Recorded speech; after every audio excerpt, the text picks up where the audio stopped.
Dios les bendiga, amados hermanos. Vamos a continuar en el desarrollo del estudio del libro de Daniel.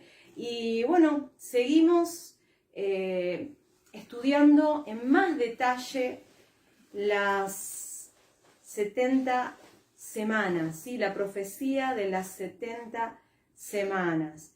Y vamos a hacer foco en lo esencial, ¿sí? Lo principal de esta profecía, que es el Mesías Salvador y su obra. Gloria a Dios. Así que vamos directamente a leer Daniel capítulo 9, versículos 24 al 27. 70 semanas están determinadas sobre tu pueblo y sobre tu santa ciudad para terminar la prevaricación y poner fin al pecado y expiar la iniquidad, para traer la justicia perdurable y sellar la visión y la profecía y ungir al santo de los santos. Sabe pues y entiende que desde la salida de la orden para restaurar y edificar a Jerusalén hasta el Mesías príncipe, habrá 7 semanas y 62 semanas. Se volverá a edificar la plaza y el muro en tiempos angustiosos, y después de las 62 semanas se quitará la vida al Mesías, mas no por sí, y el pueblo de un príncipe que ha de venir destruirá la ciudad y el santuario, y su fin será con inundación, y hasta el fin de la guerra durarán las devastaciones. Y por otra semana confirmará el pacto con muchos, a la mitad de la semana hará cesar el sacrificio y la ofrenda. Después, con la muchedumbre de las abominaciones vendrá el desolador, hasta que venga la consumación, y lo que está determinado se derrame sobre el desolador. Y como les estaba diciendo, amados hermanos, el tema esencial y central de esta profecía es el Mesías, nuestro Señor Jesucristo. Y esto es específicamente lo que nos revela la profecía de las 70 semanas. Y el ángel Gabriel, al manifestar esta profecía, la divide en 3 porciones de tiempo, revelando en el inicio de la primera porción de tiempos que son 7 periodos de 7, es decir, 7 por 7, 49 años, en donde nos revela que en ese lapso de tiempo se reedificará Jerusalén y su santuario, es decir, el templo de Jerusalén. Después nos habla que al finalizar la segunda porción de 62 periodos de 7, es decir, 62 por 7, 434, estamos hablando de años. Allí, al finalizar este periodo, nos habla de la destrucción de Jerusalén y su santuario. Y al finalizar la segunda porción, ¿sí? Lo que nos está diciendo aquí, ¿no? Al finalizar la segunda porción de tiempo, valga la redundancia, volvemos sobre el mismo tema, se destruye la ciudad de Jerusalén, es lo que nos dice el ángel Gabriel, ¿sí? Y su templo. Esto lo que está exteriorizando, amados hermanos, es que lo trascendental de la profecía no es un pedazo de tierra. No, hermanos. Jerusalén no es un pedazo de tierra santa. No, hermanos, no es lo que le interesa a Dios. Tampoco una edificación, un templo, ¿no? Por algo exterioriza esta... Es lo que exterioriza esta visión, ¿no? Esta profecía.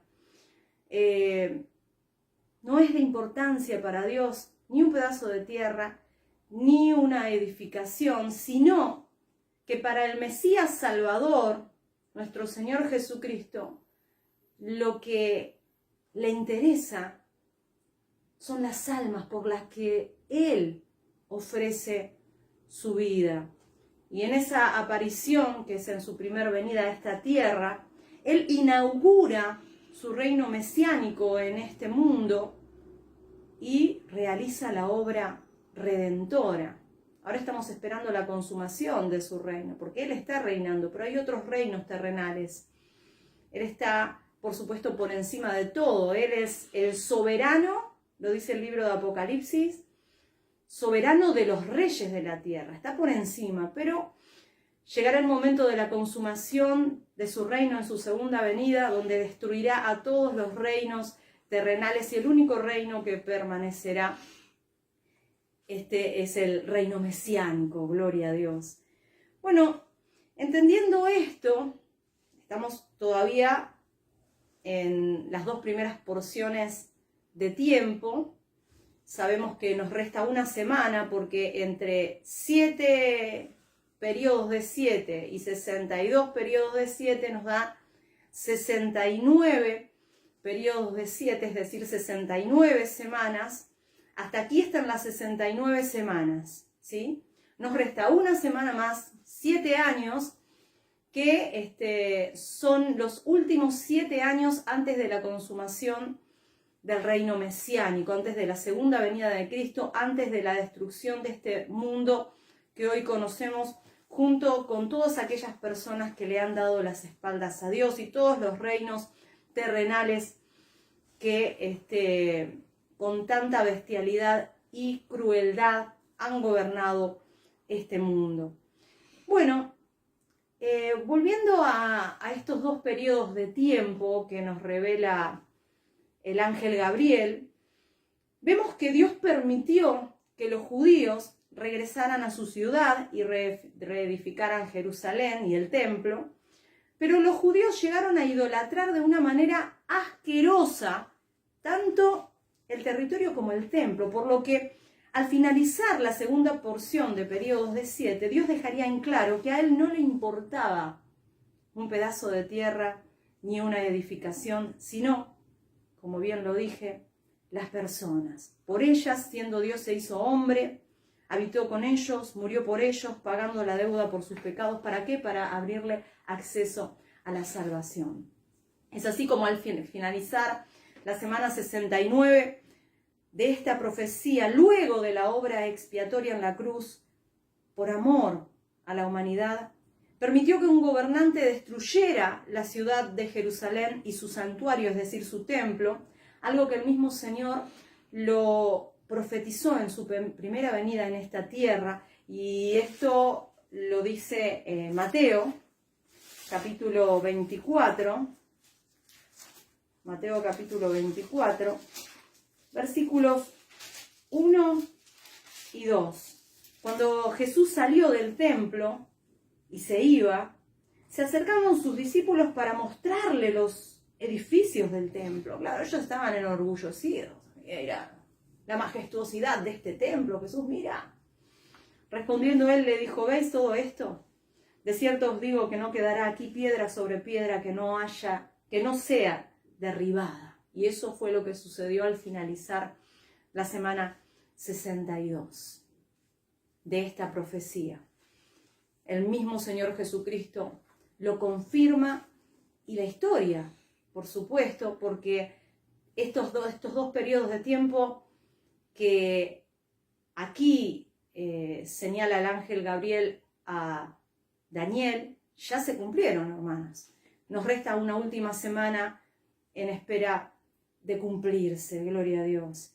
Entonces así terminan las dos porciones de tiempo, una seguida de la otra, 7 periodos de 7, 62 periodos de 7. Y entre las dos suman 69 semanas, restando, como bien lo dije, una última semana, exactamente de 7 años, que corresponden a los 7 últimos años antes de la destrucción de este mundo, antes de la segunda venida de nuestro Señor Jesucristo, donde se consumará su reino mesiánico, y Dios derramará su ira, bien lo dice la profecía, su ira sobre el desolador, es decir, el anticristo, el hombre de pecado, el hijo de perdición. Así que esta profecía, amados hermanos, es la respuesta de Dios a la oración de Daniel, donde le provee un panorama amplio, un panorama profético de largo alcance, de aquello que habría de ocurrir con su pueblo, no solo en lo más próximo, sino en el desarrollo de toda la historia hasta el fin de este mundo que conocemos. Así que, amados hermanos, eso es más o menos lo que hemos estado viendo la semana pasada, ¿no? 70 por 7 nos da 490.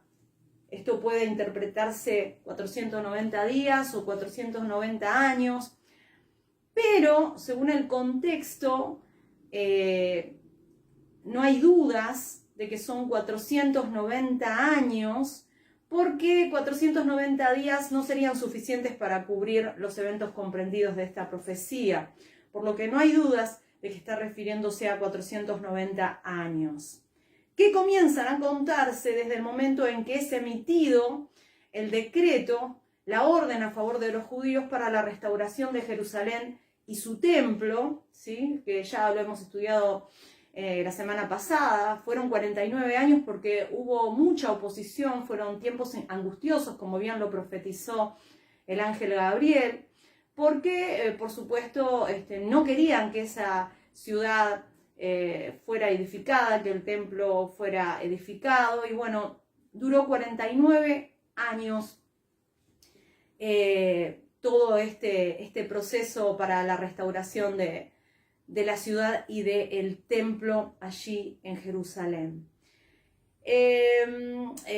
Seguido a este periodo de 49 años, hubo todo un silencio profético, ¿sí? De 62 periodos de 7, es decir, 434 años de silencio profético hasta la aparición del Mesías príncipe, el Mesías Salvador, y finaliza este segundo periodo con la destrucción de Jerusalén y su templo. Entonces, amados hermanos, hasta aquí hemos visto este panorama general del contenido de esta profecía, pero hoy vamos a comenzar a ver en más detalle. Específicamente vamos a considerar la naturaleza de la obra mesiánica, ¿sí? Porque el foco de esta profecía tiene que ver con la obra que el Mesías haría. Y era justamente lo que el pueblo de Israel estuvo esperando por tanto tiempo, la redención. Gloria a Dios. Obra que era simbolizada por medio de, en la antigüedad, antes de la aparición de nuestro Señor Jesucristo, era simbolizada por medio de sacrificios y ceremonias antes de su revelación en este mundo en su primera venida. De esa manera era simbolizada esa redención de ese Mesías Salvador, a través de todos esos sacrificios que ya no se hacen más desde el momento en que se cumplió, ¿sí? esa profecía. ¿Pero qué sucedió? En el momento en que finalmente el Mesías príncipe, el Mesías Salvador, se presenta a la humanidad, hace su aparición, ¿no? O sea, su manifestación a la humanidad como el Mesías. ¿Qué es lo que hicieron los judíos que tanto lo esperaban? Lo rechazaron. Precisamente porque muchos no tenían una idea clara de la obra que él venía a realizar. Muchos judíos, en su orgullo, esperaban a un guerrero victorioso que libraría a Israel de toda opresión política y la colocaría como la nación cabeza de todas las naciones. Ellos se imaginaban así. Bueno, nosotros fuimos los escogidos. Va a venir un Mesías guerrero y nos va a posesionar sobre todas las naciones. Y bueno, ellos esperaban que este Mesías trajera prosperidad sin límites y los judíos iban a disfrutar de esta bonanza como ninguna otra nación. Eso era lo que tenían en mente la mayoría, ¿no? Por eso cuando vieron a este Jesús, que nació en un pesebre, en un humilde pesebre, en una pequeña aldea de profesión, carpintero, se avergonzaron de él. De ese Jesús que proclamaba ser el Mesías, que no había venido a establecer esa clase de reino que ellos esperaban. Y les dio vergüenza. ¡Ay, es pobre! Es un carpintero. Nació en un pesebre. Este no puede ser el Mesías. ¿Y qué hicieron? Sintieron vergüenza, sintieron herido su orgullo y se volvieron contra él. Lo llevaron a la cruz, cumpliendo así la profecía sin saberlo. Una profecía, hermanos, que todos los profetas del Antiguo Testamento, movidos por el Espíritu de Cristo, es decir, el Espíritu Santo, esto lo dijo Pedro, ahora lo vamos a leer, habían anunciado de antemano los sufrimientos de Cristo y las glorias que vendrían tras ellos. Estaba anunciado que Cristo iba a ser rechazado, estaba anunciado que Cristo iba a sufrir. Acompáñenme a 1 Pedro, por favor. 1 Pedro capítulo 1, versículos 10 y 11. Los profetas que profetizaron de la gracia destinada a vosotros inquirieron y diligentemente indagaron acerca de esta salvación, escudriñando qué persona y qué tiempo indicaba el Espíritu de Cristo que estaba en ellos, el cual anunciaba de antemano los sufrimientos de Cristo y las glorias que vendrían tras ellos. Está todo especificado aquí, hermanos. Ellos escudriñaban la palabra y es lo que tenemos que hacer para saber qué persona, qué tiempo indicaba. Es que aquí en la semana, en la profecía de las 70 semanas, dice en qué tiempo, 434 años. En el segundo periodo, primero se iba a reedificar la ciudad y el templo en Jerusalén, 49 años, y hacen el cálculo, y después 334 años. Y allí haría su aparición el Cristo. Está todo, como también está especificada, hermanos, la última semana, los últimos 7 años antes de la segunda venida de Cristo. Es cuestión de indagar. Es cuestión de escudriñar las sagradas escrituras. Él no nos escondió nada. Él se revela, nos revela a nosotros para que no ignoremos. Alabado sea el nombre del Señor. Gloria a Dios. Así que primero los sufrimientos y luego la gloria. Así habían profetizado los profetas antiguos testamentarios, ¿no? Así estaba profetizado. Y lo que Daniel reveló en esta profecía 538 años antes de su nacimiento fue lo que sucedió. Así que hoy lo que vamos a ver son los resultados de esta obra mesiánica. En Daniel 9:24 lo dice claramente cuáles son los resultados de esta obra mesiánica. Dice: terminar la prevaricación, poner fin al pecado y expiar la iniquidad. Alabado sea el nombre del Señor. Y bueno, la próxima semana vamos a ver la segunda parte de la obra que vino a hacer: traer justicia perdurable, sellar la visión, la profecía y ungir al santo de los santos. Pero hoy vamos a abocarnos en estas 3 obras, ¿sí? El resultado de la obra, gloria a Dios. Y después vamos a ver cómo el Mesías habría de obtener tales resultados la próxima semana. Bien, ahora, esta es la obra que nuestro Señor Jesucristo vino a hacer para redimirnos. Y efectivamente, amados hermanos, el pecado es la mayor desgracia humana y el mayor de todos los peligros. Este es el mayor de todos los peligros. ¿Y saben por qué? Porque los hombres ni siquiera saben que el pecado es su mayor desgracia. Ellos ignoran esto. La mayoría de la gente cree que su mayor problema, por ejemplo, es la pobreza, la carencia de bienes materiales. Y dice: bueno, si yo tuviera un mejor sueldo, si viviera en una mejor casa, si tuviera en el banco unos buenos ahorros para asegurar mi futuro y el futuro de mis hijos, entonces viviría más tranquilo.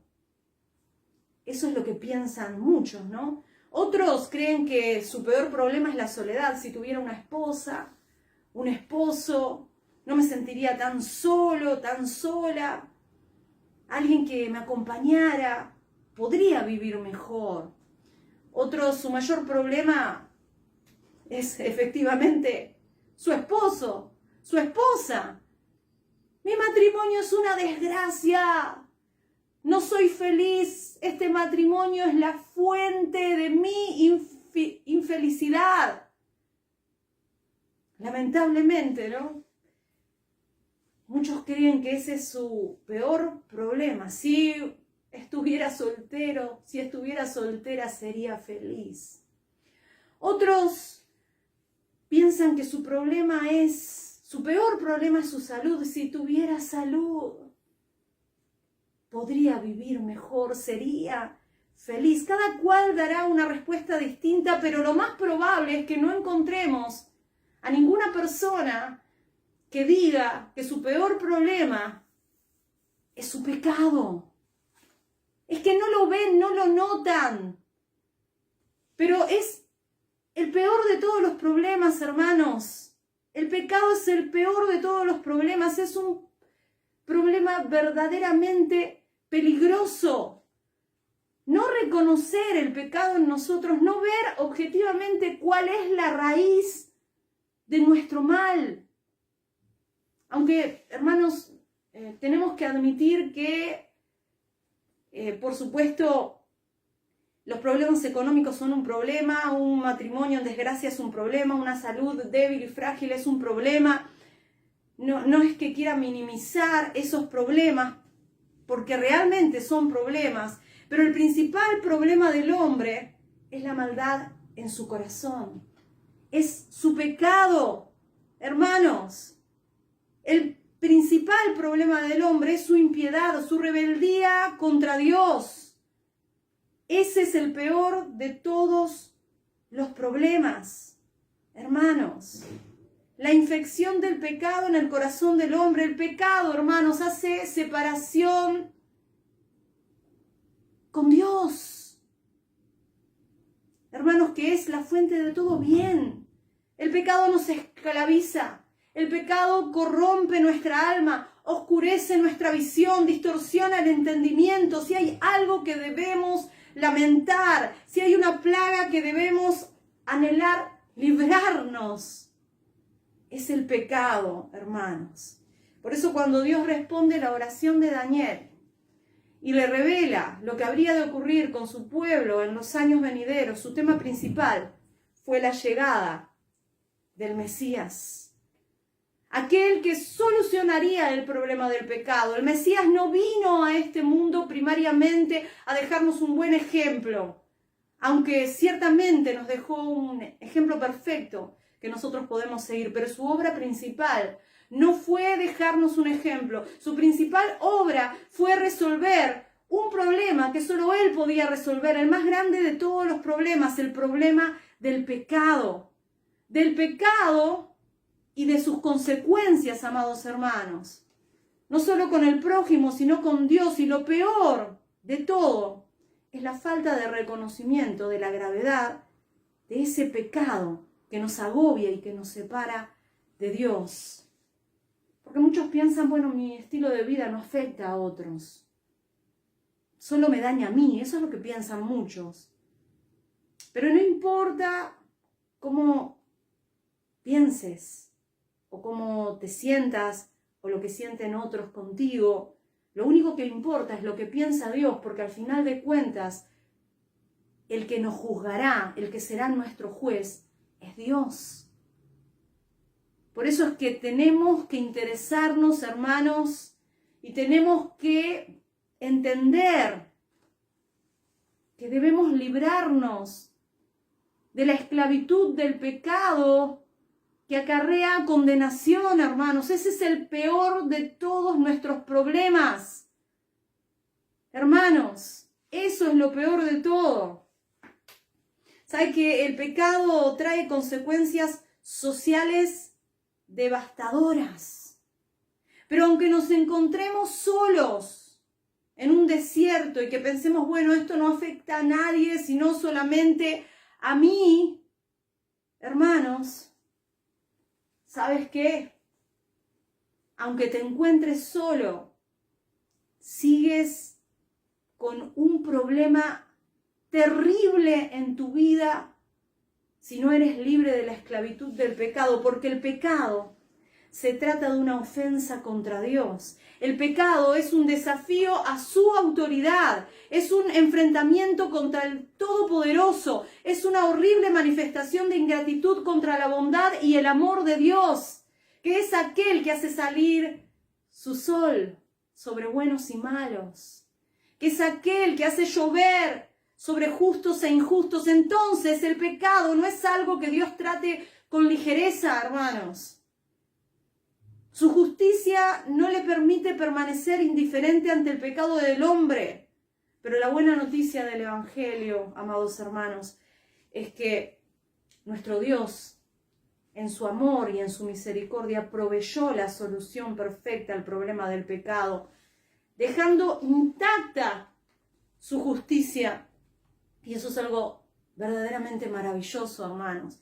Porque qué feo es, ¿no?, cuando vemos que un corrupto, sabemos que hay una persona corrupta que merece ir a la cárcel, pero por conexiones, por chocarse con, digamos, con personas importantes en este mundo, ¿no?, llamémoslo así, ¿no?, porque son personas con cargos importantes, o porque soborna a un juez, esa persona es declarada inocente. Qué mal que nos sentimos cuando somos testigos de esta situación, y mucho más cuando somos las víctimas de una injusticia, ¿no? Bueno, nuestro Dios no es injusto, nuestro Dios no es sobornable, Él es justo. Y si Él ha de salvar al pecador, amados hermanos, no puede poner en riesgo su justicia. No es que puede decirnos, bueno, los perdono a todos y ya está. No, la palabra de Dios en el libro de Hebreos nos dice que para la remisión de pecados es necesario el derramamiento de sangre. O sea, la paga del pecado es la muerte. Alguien tenía que pagar el precio. Alguien tenía que pagar el precio por el pecado. Y allí está, hermanos, la obra más maravillosa que hemos podido ver de amor. El justo pagando por los injustos, hermanos. Nuestro Dios vino a resolver este problema de una vez por todas. Vino a terminar con la prevaricación, gloria a Dios. Vino a restringir la prevaricación, a ponerle fin al dominio que el pecado ejercía sobre los pecadores. El Mesías no habría de librar únicamente al hombre de las consecuencias del pecado, sino del pecado mismo, de sus ataduras, de su esclavitud, de la opresión que ejerce sobre el alma humana. Por eso cuando el ángel Gabriel, porque también aparece en el Nuevo Testamento el ángel Gabriel, y se le aparece a José para decirle que ese niño que se estaba gestando en el vientre de María no era una prueba de infidelidad de parte de ella.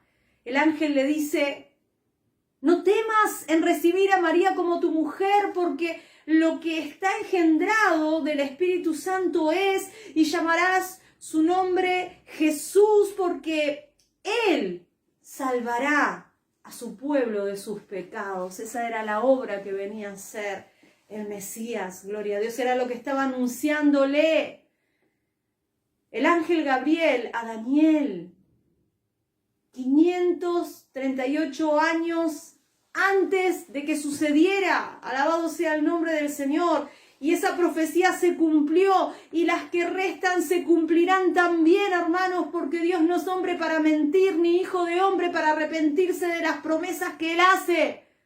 Alabado sea el nombre del Señor. Cristo dijo que todo aquel que hace pecado, esclavo del pecado es. Pero si el Hijo os libertare, seréis verdaderamente libres. Gloria a Dios. Solo Cristo puede hacernos libres de la esclavitud del pecado. Y Pablo escribió a la iglesia en Roma, en el libro de Romanos, capítulo 6, versículos 17 y 18. Romanos 6, versículos 17 y 18. Pero gracias a Dios, que aunque erais esclavos del pecado, habéis obedecido de corazón a aquella forma de doctrina a la cual fuisteis entregados, y libertados del pecado vinisteis a ser siervos de la justicia. Hermanos, el hombre es un esclavo del pecado hasta que Cristo lo hace libre, gloria a Dios. Pero lo más terrible de ser esclavos del pecado es la ceguera, porque el que es esclavo del pecado, hermanos, no se da por aludido y se cree libre dentro de su prisión de 4 paredes y mira a los cristianos con pena, siendo que ellos son esclavos gobernados por el más cruel de todos los tiranos. Pero Cristo, hermanos, es un gran Salvador que vino a dar libertad a los cautivos, que vino a romper las cadenas de maldad, aquellas cadenas que mantienen al hombre esclavizado a una vida miserable. Entonces, la obra del Mesías lo que traería como consecuencia es el perdón absoluto de Dios. Él establecería una base justa que permitiera a Dios otorgar el perdón sin poner en riesgo su justicia perfecta. Porque no es de que Dios iba a pasar por alto el pecado, eso es algo injusto, ¿no? Y Dios es justo. Alguien tenía que pagar y no podía ser cualquier persona. Esta era una deuda infinita, una deuda realmente altísima. Necesitábamos de alguien especial, aleluya, gloria a Dios. Y ese alguien especial es Dios. Dios es perfecto. Cristo vino a restringir el pecado, hermanos. Esa fue su obra. Cristo vino a ponerle fin al pecado. Y también vino a expiar la iniquidad. ¿Y qué es eso, no? Expiar la iniquidad.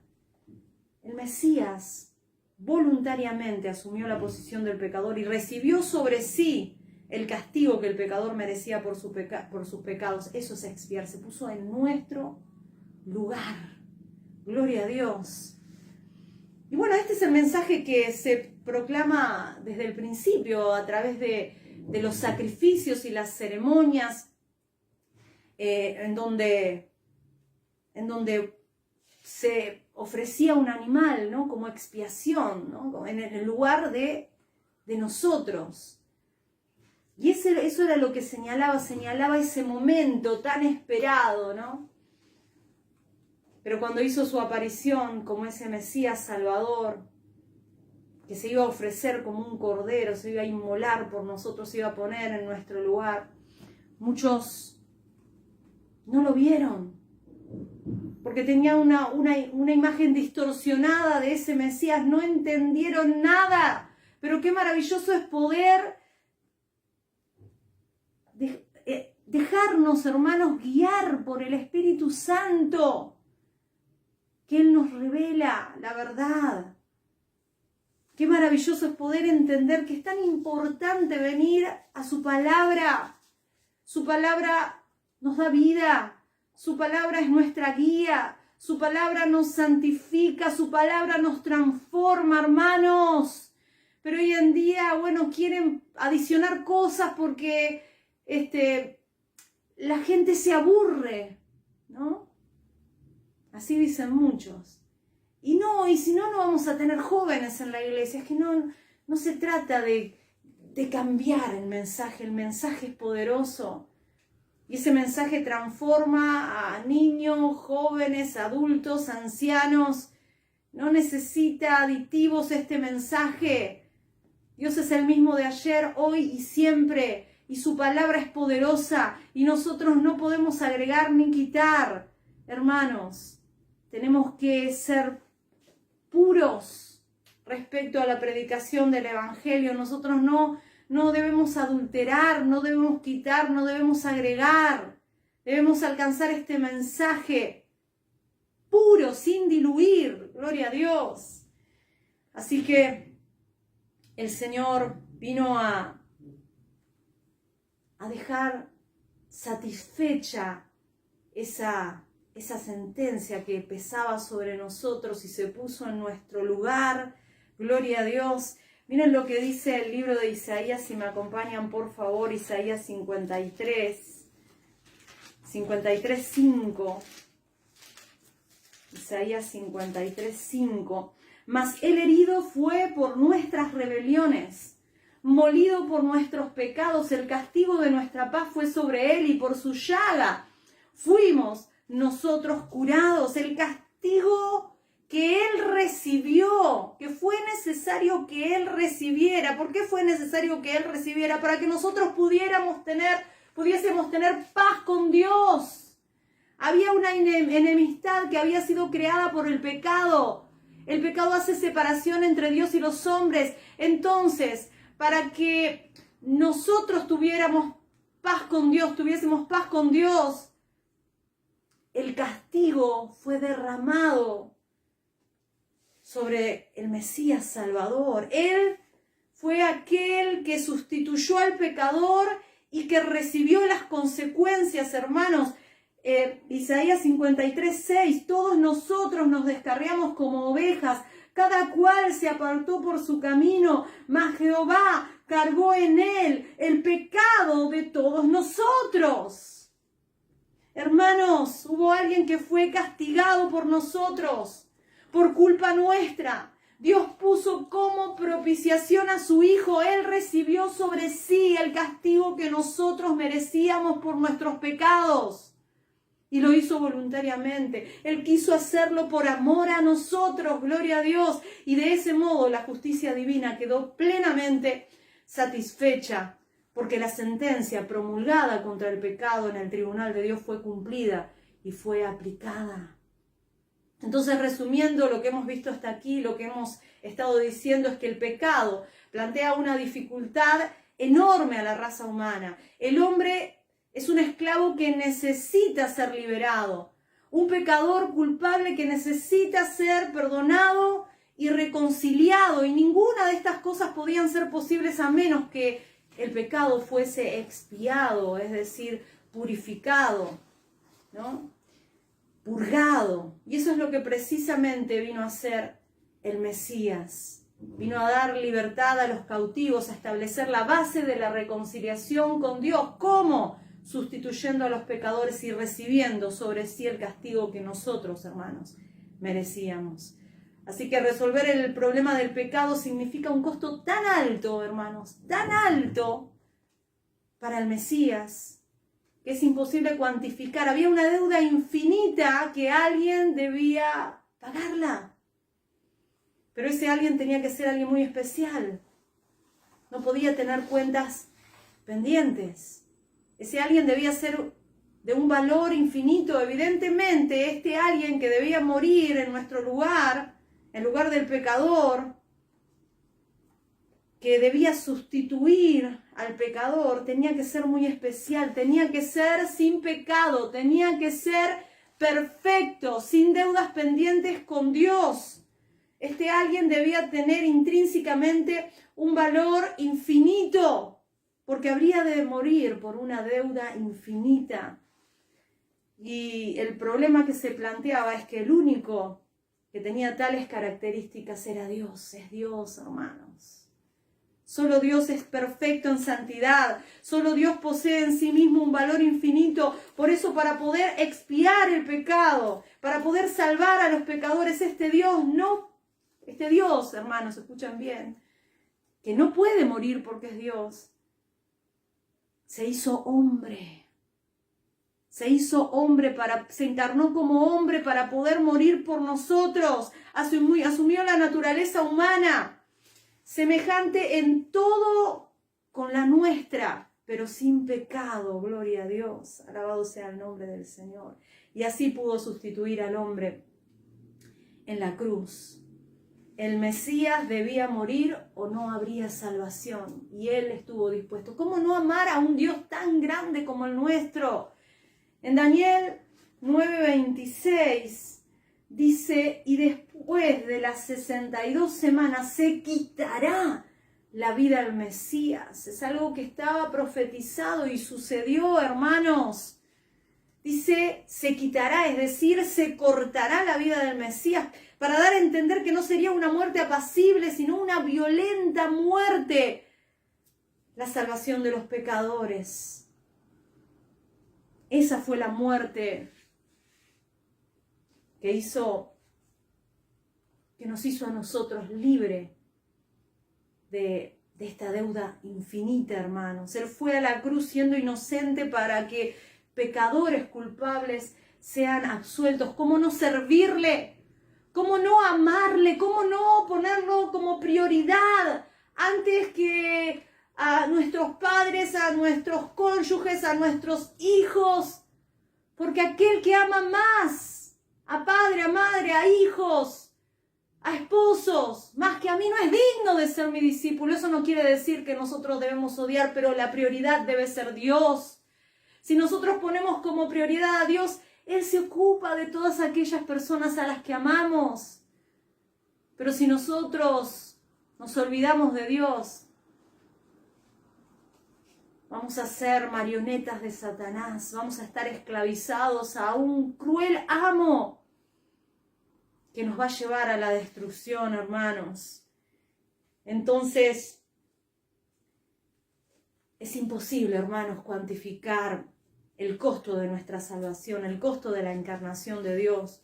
Costó el sufrimiento que significó para nuestro Señor Jesucristo el rechazo de sus criaturas, el odio exacerbado de aquellos que le juzgaron injustamente, aquellos que se burlaron, que le escupieron, que le golpearon con saña y que finalmente lo llevaron a la cruz. Lo llevaron a la cruz, hermanos. Qué sacrificio, qué amor tan grande por gente que no lo merecía. No lo merecemos, hermanos. Pero ¿saben qué? Sobre todas las cosas, a pesar de todo ese sufrimiento que tuvo que padecer nuestro Señor Jesucristo, lo peor de todo el sufrimiento en aquella cruz fue el desamparo de Dios. ¿Recuerdan esas palabras? Elí, Elí, lama sabactani. Dios mío, ¿por qué me has desamparado? Cristo gritó esto, no porque no tuviera la respuesta, Él lo sabe todo, sino porque Él quería que supiéramos, tú y yo, que Él había sido desamparado en la cruz. Y en ese momento quedó rota la comunión perfecta del Dios Padre, que el Dios Padre había disfrutado con el Dios Hijo por toda la eternidad. ¿Por qué? Porque Dios no puede tener comunión con el pecado y Cristo había tomado sobre sí en ese instante la culpa por nuestros pecados. Por eso debemos saber, hermanos, que el horror más grande del infierno no es el fuego. Algunas veces uno se escucha por ahí decir, ¡ay, el fuego, qué terrible, fuego eterno! Eso no es, hermanos, lo más horroroso del infierno. Tampoco la oscuridad, tampoco la duración, que es eterno. No, el horror más grande del infierno es la separación eterna de Dios. Y en ese instante Cristo sufrió, padeció el infierno por nosotros, hermanos. La separación de Dios en ese instante, en las palabras de Pablo, si me acompañan, 2 Corintios capítulo 5, versículo 21, dice, al que no conoció pecado por nosotros lo hizo pecado para que nosotros fuésemos hechos justicia de Dios en Él. Cuán amor tan grande, ¿no? Para librarnos del peor de todos los males. Él estuvo dispuesto a padecer por nosotros para librarnos del peor de todos los males, hermanos. Y muchas veces hay creyentes que dicen, ay, no puedo percibir el amor de Dios, no lo siento a Dios, ¿será que no me ama? No siento su presencia, no siento su amor. Pero lo que pasa es que descansan en sentimientos subjetivos del corazón, hermanos. Pero el amor de Dios no depende de nuestros sentimientos. El amor de Dios depende del hecho objetivo de que Él nos amó y nos ama hasta el punto de enviar a su Hijo unigénito a morir por nosotros en la cruz del Calvario, a ponerse en nuestro lugar para salvarnos, para pagar esa deuda que nosotros teníamos por nuestros pecados, para tomar nuestro lugar y expiarnos de nuestros pecados. Y cuando Él estaba suspendido en aquella cruz entre el cielo y la tierra, sufriendo los horrores del infierno, porque era ese momento donde sufrió la separación que gozaba desde la eternidad con su Padre. Él, ¿saben qué? Él nos amó. Y quiero terminar con el libro de Romanos, capítulo 8, versículos 31 al 39. Con esto terminamos. Dice así: ¿qué pues diremos a esto? Si Dios es por nosotros, ¿quién contra nosotros? El que no escatimó ni a su propio Hijo, sino que lo entregó por todos nosotros, ¿cómo no nos dará también con Él todas las cosas? ¿Quién acusará a los escogidos de Dios? Dios es el que justifica. ¿Quién es el que condenará? Cristo es el que murió, más aún el que también resucitó, el que además está a la diestra de Dios, el que también intercede por nosotros. ¿Quién nos separará del amor de Cristo? ¿Tribulación, o angustia, o persecución, o hambre, o desnudez, o peligro, o espada? Como está escrito: por causa de ti somos muertos todo el tiempo. Somos contados como ovejas de matadero. Antes, en todas estas cosas, somos más que vencedores por medio de aquel que nos amó. Nos amó. Aún antes de que nosotros naciéramos, Él nos amó.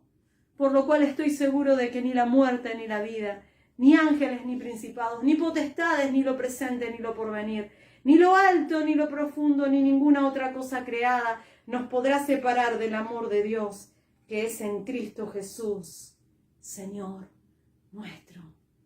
Qué maravillosa palabra, que nos llama a reflexionar, que nos llama a mirar a nuestro Señor Jesucristo, poner nuestra mirada en Él, en su amor, en ese sacrificio que hizo para abrirnos el acceso a la salvación. Nada de lo que nos pueda ocurrir en este mundo puede opacar tanto amor.